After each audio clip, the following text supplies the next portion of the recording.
AI क्या है? क्या इंसानों को एआई से खतरा है? ऐसा क्या है एआई में जो बड़े बड़े साइंटिस्ट्स इसे बोलते हैं कि ये हमारे लिए खतरा है? 2007 में फेसबुक रिसर्च सेंटर में ऐसा क्या हुआ जो उनको अपना आर्टिफिशियल इंटेलिजेंसी का एक बहुत बड़ा प्रोजेक्ट रोकना पड़ गया? ये सारी बातें करेंगे हम इसी वीडियो में।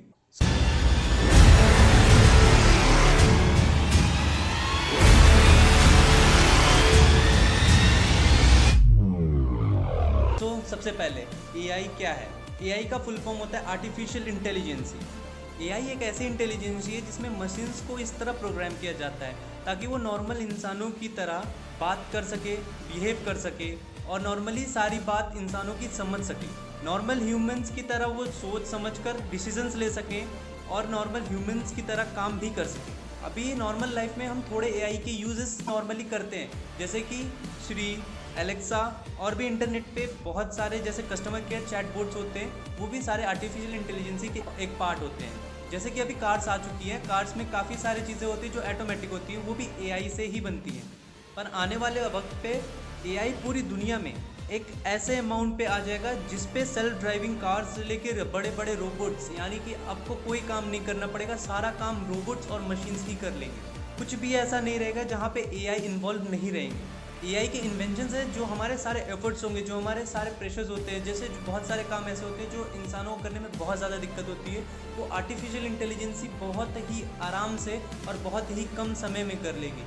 जो काम हम करते हैं 4 से 5 घंटे में, वो आर्टिफिशियल इंटेलिजेंसी बहुत ही कम टाइम में कर लेती है, जिससे ना कंपनी के टाइम बचते हैं और कंपनी के जो पैसे होते हैं वो भी बचते हैं, वो ज़्यादा अमाउंट पे ग्रो कर पाती है। लेकिन एआई के आने से जितना एडवांटेज है उतना ही डिसएडवांटेजेस होता है। ये तो एडवांटेजेस हो गए, एआई के आने की वजह से सब कुछ बदल जाएगा। कंपनीज को काफ़ी कम अमाउंट में उनका पैसा भी खर्च होगा, यानी प्रॉफिट डबल हो जाएगी। लेकिन इसके जो डिसएडवांटेजेस हैं वो काफ़ी ज़्यादा है। तो अभी हम बात कर लेते हैं फेसबुक के बारे में। फेसबुक ईयर 2007 में एक ऐसा प्रोजेक्ट स्टार्ट किया जिसमें वो एक चैटबॉट क्रिएट करना चाहते थे। वो चैटबॉट नॉर्मल ह्यूमंस को, मतलब हमारे और आपसे बात करें तो आपको ये पता न चले कि वो चैटबॉट्स हैं या फिर वो कोई नॉर्मल ह्यूमन बात कर रहा है। वो चाहते थे एक ऐसा चैटबॉट क्रिएट करें जिससे आप कोई भी क्वेश्चन पूछो, कोई भी, मतलब हमें अभी जो चैटबॉट्स मिलते हैं बात करने के लिए उसमें कुछ लिमिटेड क्वेश्चंस होते हैं, आपको उसमें से चूज़ करना रहता है। लेकिन उस समय वो लोग जो चैटबॉट डिज़ाइन करना चाहते थे वो कुछ ऐसा चैटबॉट डिज़ाइन करना चाहते थे जिसमें लोग कुछ भी पूछें तो सब कुछ उनको फुल्ली एक्सप्लेन करके बता दिया जाए। तो काफ़ी ज़्यादा टाइम के बाद फेसबुक का ये प्रोजेक्ट रेडी हो ही गया था। थोड़ी बहुत इनोवेशंस करने थे चैटबॉट्स में, जैसे कि स्पेलिंग मिस्टेक्स हो जाती थी और भी थोड़ी बहुत प्रॉब्लम होती थी। वो सारी चीज़ ठीक करने के बाद चैटबॉट मेनली पब्लिक में लॉन्च होने के लिए तैयार था। लेकिन वहाँ के जो रिसर्चर्स थे वो सोचे कि क्यों ना एक बार चैटबॉट को चेक किया जाए। उनके दिमाग में आया कि एक बार इस चैटबॉट को चेक करने के लिए वो 2 चैटबॉट क्या किए, एक दूसरे के सामने बैठा दी। एक का नाम था बॉब और दूसरे का नाम था एलिस। उन दोनों की चैटिंग स्टार्ट की गई, लेकिन उन दोनों ने चैटिंग स्टार्ट करते ही कुछ ऐसी बातें करनी स्टार्ट कर दी जो कि देखकर पूरा का पूरा फेसबुक रिसर्च सेंटर शॉक में आ गया था। बॉब और एलिस ने क्या बात की आप स्क्रीन पर देख सकते हो। Bob, I can, I everything else. Alice, balls have zero to me, to me, to me, to me, to me, to me, to me, to me, to me and so on. पूरा Facebook research centre जो था वो shock में था कि ये क्या होने लगा। फिर उस चैट को स्टॉप कर दिया, वहीं पे पूरा प्रोजेक्ट रोक दिया गया। उनका मानना था कि वो कुछ ज़्यादा ही एडवांस चैटबॉट क्रिएट कर चुके थे जो कि अपने कंफर्टेबिलिटी के लिए, ताकि वो कंफर्टली किसी से बात कर सके, वो अपना एक अलग ही लैंग्वेज बना लिए। उसके बाद वो चैटबॉट का रिसर्च वहीं बंद कर दिए। और फिर ये न्यूज़ इतना वायरल हुआ कि इसे बड़े बड़े आर्टिकल्स में कवर भी किया गया, जैसे कि CNBC, स्नोप्स और द इंडिपेंडेंट और भी बहुत बड़े बड़े न्यूज़ आर्टिकल्स में इसे कवर किया गया। आर्टिफिशियल इंटेलिजेंसी हमारे लिए बहुत अच्छा है, हमारा सारा काम आसान कर देगा।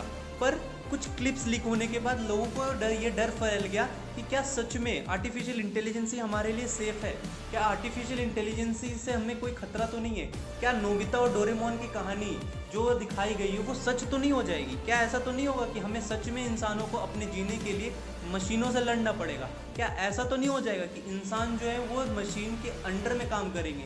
वो जिस मशीन को अपने अंडर में काम कराना चाहते हैं, एक दिन ऐसा वक्त आएगा कि वो उसके अंडर में काम करना चालू करेंगे। स्टीफन हॉकिंस के एक बात ने पूरी दुनिया को भी इस बात पे सोचने पे मजबूर कर दिया। स्टीफन हॉकिंस ने ये बात बोली कि that AI will be the end of humanity. उन्होंने कहा था कि आर्टिफिशियल इंटेलिजेंस जिस दिन बन गई, यानी जिस दिन वो अपने पूरे कंट्रोल पा गई अपने ऊपर, उस दिन वो ह्यूमैनिटी को ख़त्म कर देगी। ऐसे बहुत सारे क्लिप्स लीक हुए हैं, इंटरनेट पे अभी भी अवेलेबल है, जिसमें आप देख सकते हो कि जो नॉर्मल रोबोट्स हैं, जो नॉर्मल चैटबॉट्स हैं, वो ह्यूमैनिटी को ख़त्म करने की बात करते हैं।